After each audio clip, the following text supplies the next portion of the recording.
Hey, welcome to Under the Deck with Lloyd. I've decided to shoot this show sitting down inside because, you know, it is Easter long weekend and it's a serious conversation we need to have.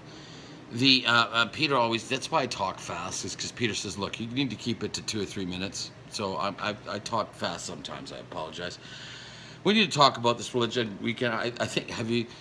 I need to touch, and I don't have a problem, by the way, with Muslims or Orthodox Jews, Christians, Buddhists. It's all good. I'm pretty easy to get along with. You must have noticed that by now. I need to talk about, though, Jesus Christ and the Christians. I think it's important. We need to talk about, so Jesus Christ, this is important, his 12 disciples, right? And there's 2 in particular I need to talk about, which is Peter and Thomas. I think it's Thomas. So Jesus, you know, it happens, right? And things happen, and he's gone, and the whole thing's happened.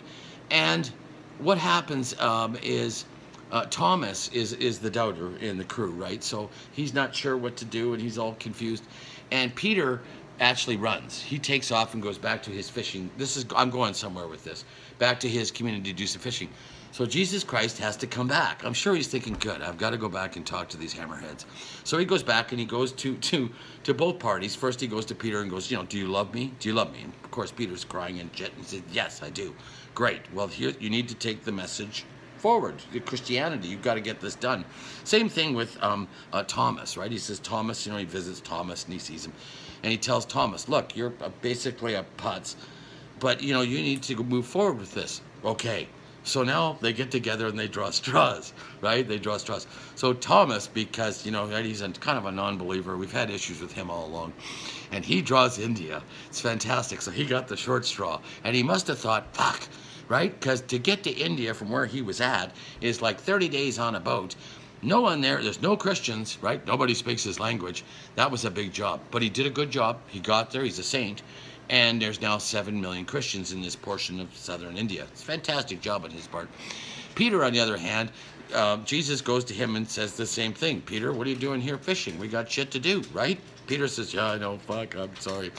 And then Christ says, you need to go to the heart of the operation. You need to go to Rome. And I'm sure Peter thought, really? That's not the place you want to go in 40 or 50 AD is Rome, right in the middle. Bad idea. Well, we know what happened to Peter.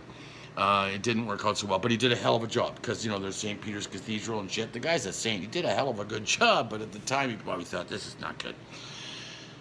What happened to the other guys, right? Because I got this vision of the guy in the back doing this. Jesus Christ, right? Because if they asked me and I'm one of the 12, I'm going, you know what? Flin Flon. I'll go to Flin Flon, right? Because there's a bunch of them, you don't know what they did. Did they do anything, right? The other thing I was thinking about, too, is poor Jesus Christ. He's got to come back to talk to these hammerheads, right? Because everybody abandoned ship, and he had to have gone up there and talked to the king and said, you know what, I should have hired a different crew. I got a bunch of hammerheads. Really, he did. He had to go back and talk to these. I don't know. It's just me talking out loud, I guess.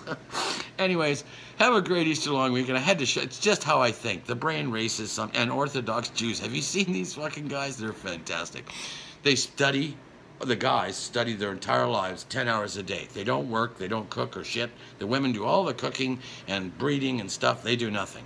It's fantastic. All they do is read the same book. That's good. I like that. Could you imagine going home to your wife or girlfriend saying, look, I've decided to study this religion and I'm not going to work or do shit. I'm just going to study this book. You need to do everything. That wouldn't fly in my household. I don't know about you. Okay, enough. I had to have this short thing. Anyways, good stuff. Don't drink and drive. Jesus.